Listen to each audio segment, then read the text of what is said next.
Rusija, Kaluška oblast, selo Trubeckoje. Crkva rođenja Hristovog sa visokim zvonikom. Ovo je stepenište za penjanje do zvonika. Stepenice su drvene i nove.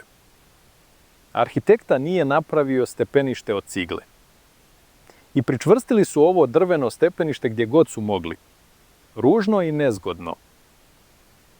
Ako su ove rupe napravljene za pričvršćivanje podnih greda, tada je visina sloja niska. Samo 1,5 metar. Niša za gredu treba biti ravna i pravokutna. Moderne drvene grede i stepenice. Vrlo je nezgodno puzati ovdje. Penjanje ovim stepenicama prava je avantura sa akrobatskim vratolomijama. Ne izgleda kao unaprijed dizajnirana niša za drvenu gredu.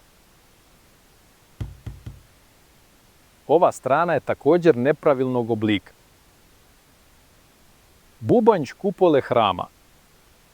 Stepenice i podovi od svježih dasaka, napravljen nedavno. Iznad se nalaze ostaci starog stepeništa. Vidi se da su niše za grede plitke i krivudave. Nemoguće je ubaciti pouzdanu debelu podnu gredu u takvu nišu. Međutim, rupe za ograde su ispravno napravljene. Rupa je glatka i duboka. Ovdje je sigurno umetnuta drvena greda pravokutnog presjeka.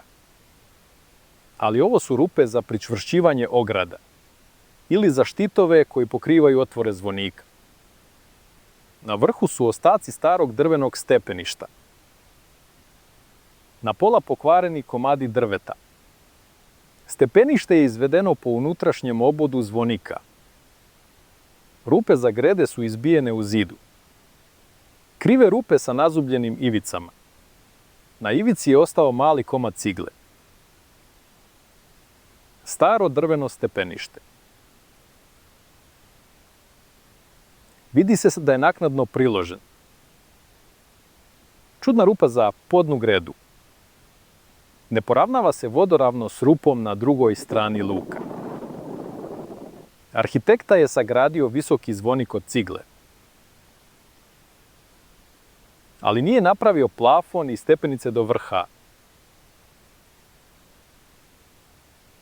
Ove rupe su ostavljene za pričvršćivanje skele.